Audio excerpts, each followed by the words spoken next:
Hello. This is a new series of videos where I speak both languages, English and Italian. And contrarily to what many people say about languages, I think that the stress should be on listening and gathering information from understandable language.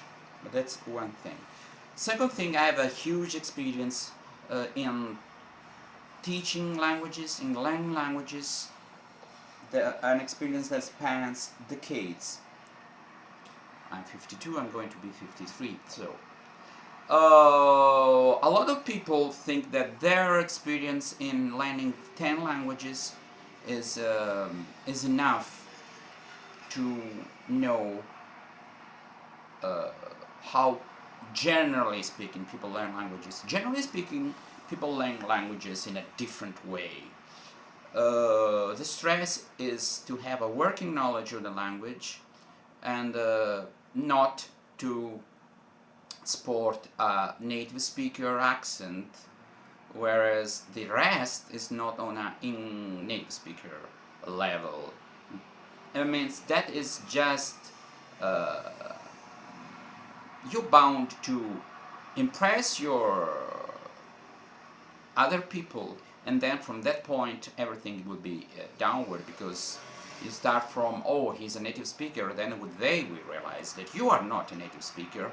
Or when you speak several languages, yeah, it's very difficult to be on a native speaker level on every language. Even your native language is going to be influenced by other languages, so you will be like almost native speaker of several languages. I have this opinion that I deal with 3 or 4 languages, not so many. I don't do that the whole time. I play music, I sing, but I'm very much into languages. And I tell you that online I see a lot of bad uh, language teaching, language practice, workout, whatever. The point is, now I'm speaking English, and I'm not teaching English, I'm just speaking the language. The point is, be focused when it comes to practice and it comes to watching videos, being focused on the language you're learning. That means 99% of the input you get should be in the language you're learning, not in the language you already know. That means videos where people speak English and they teach you Italian, not good.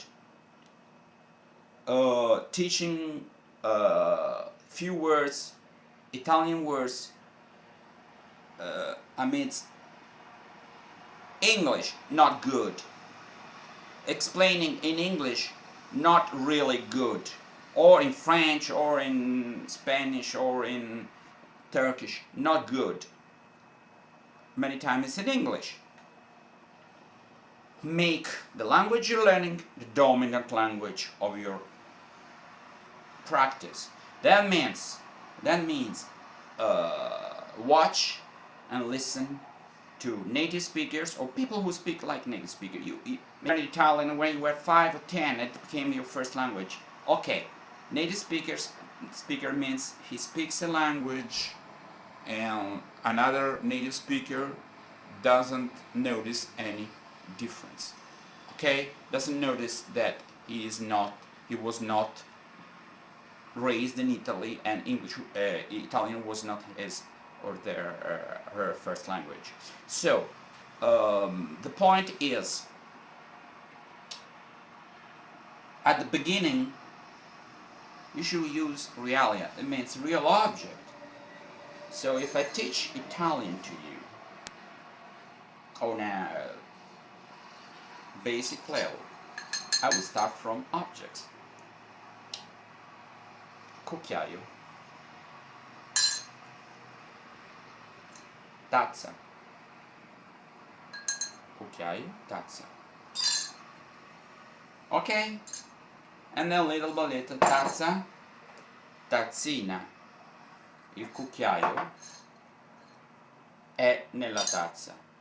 Il cucchiaio è nella tazzina. I mean, it's like this. The children learn languages.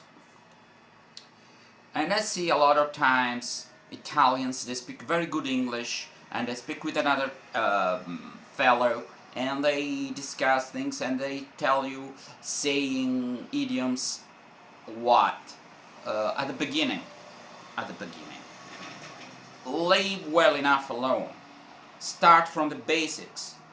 In, out, on, off, right, left, happy, unhappy, sad. Basic adjectives. Basic words. With images, for Christ's sake.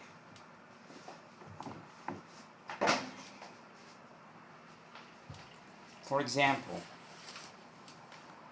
if you were an English learner, I would recommend something like this. Okay? So I use for lessons, and I discuss things, you know.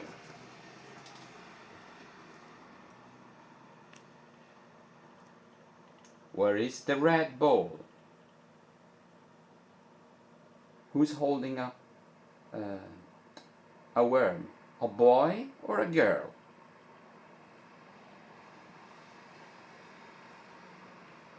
What's this man doing? Okay, and then you have all the objects and names. That's for Italian. I put beside English because I was teaching English with this. Okay. Very intuitive images.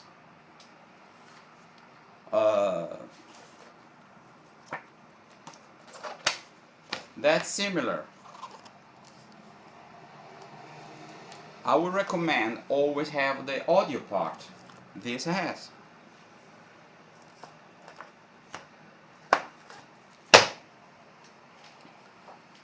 Realia, objects, situations. Then you start from objects, then you put adjectives, and then you use verbs. Okay? Telefono, telefono, telefonino. Telefono, un telefono, due telefoni. Un libro, due libri. A books, shouldn't do that. Un libro, due libri. So you understand what does libro mean and what does libri means. What does telefono mean and what does telephony mean. Did I say means before? I don't know. Okay, cucchiaio. And at the same time, you learn what? You learn sounds. Through practice. If you don't have a native speaker, you can use Google Translator to listen, in order to listen to the pronunciation. I strongly recommend not to read unless you're advanced. So let's focus on listening to comprehensible. I mean, start from something very simple, start from things for children, and try to listen to the point that you understand these little things as your native language. The idea is to know not so many words, not so many idioms at the beginning, not so many sayings, not so many expressions, but spoken language, okay? What people actually say in common life. Not too familiar, not too formal, really. Not slang, not formal language, not literary language, something in the middle of the way language. So I wouldn't advise starting learning a language without the audio part. Okay, there are languages where there is a more, the spelling is more like the pronunciation, but not every time. Give an example. In Italian, we don't put stress on words. So if you have a word like table and you read it, you don't know if whether it's tavolo or tavolo. Other languages like Greek, they always have the accent. Okay, so in a way, it's easier to understand, to learn spoken language reading Greek. Other things, don't get away with tavolo. Don't sound like shit. Because if you speak a language, it's different things. It's the usage of the words, that is called grammar, some rules that you need to know, okay? And the words you actually use, that likes your software, your data, and the grammar is processing data. And then you should be able to transform this data into actual sounds. Many people develop a huge database where it's a fairly good processing grammar, but the interface from the computer to the speaker is wrong. Many times not. The first thing is you have clear the sound in your mind. When you've been listening to this sound for 1,000 times and you pay attention and you start from few words, so we say tavolo, tavolo, you don't say tavolo, and you don't develop the ability, the facility to pronounce that well. So when you pronounce and you speak fast, you don't let your pronunciation go to the dogs, but you are a firm grip of sounds, because all the abilities should be on the same level. You cannot have a huge vocabulary and then when you speak you pronounce in a bad way. You shouldn't have a perfect pronunciation. If you make a lot of mistakes, you know a few words and your grammar is shit. So the idea is, like when you work out, there's a exercise for the upper body, so for lower body, for this kind of muscle, the other kind of muscle. Everything should be harmonious. But the gist of the thing, of all this speech, is that all these people who face learning a language like a knowledge, not like an ability, all these people who read grammar and watch videos where people explain Italian in English, all these videos, they are not exposed to hours of comprehensible language, meta-language around your level of comprehension. These people are going to fail anyway. So I would say low. I mean, don't focus on things that are not important on the level you are. That's the idea. Otherwise you get lost. You don't know. There are so many things to learn. You do this, you do that, you don't know that, and you get like, oh, I will never make it. No, one step at a time. That's the idea. Improve on what you've been doing and forge ahead. And enjoy the process, you know, because some people, oh yeah, they're frustrated because I mean, Rome wasn't built in a day, and learning a language is as difficult as learning a musical instrument. It takes practice, it takes a lot of time, and it takes daily routine. And but you should enjoy the process, because if you do not enjoy the process, you're going to quit. But on the other hand, when you start seeing actual real, not actual, real results,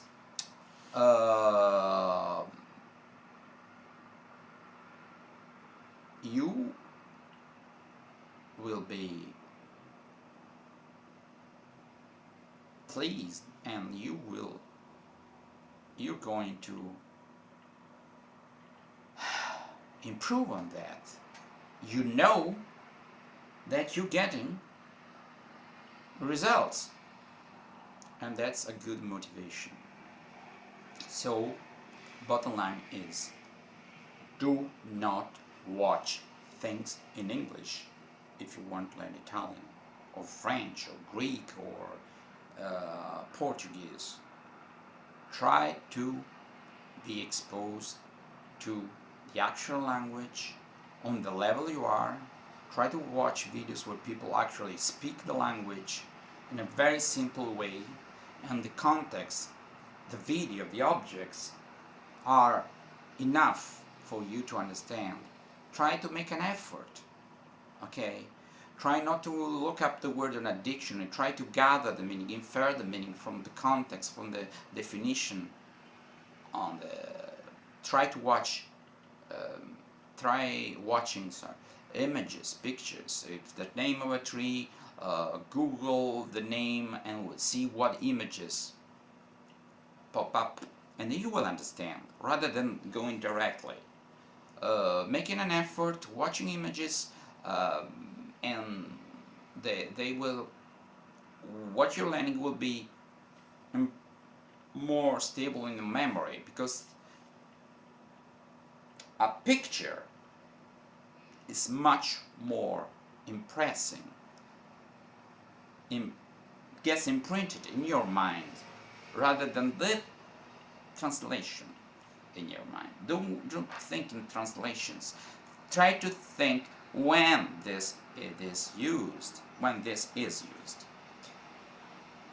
I get mad when I see a lot of people using ancient methods that don't work. Because now everybody thinks they can teach languages, they can help you with a language. If they don't have a language background, if you don't... Okay? So that's my opinion about languages, an opinion that is supported by... Okay, I took a course in order to teach English. I've been a learner of languages myself, and I've been teaching for 15 years, and I read books about languages. I'm very much into languages, more into music, but as well I like languages as well. And that's it. Goodbye.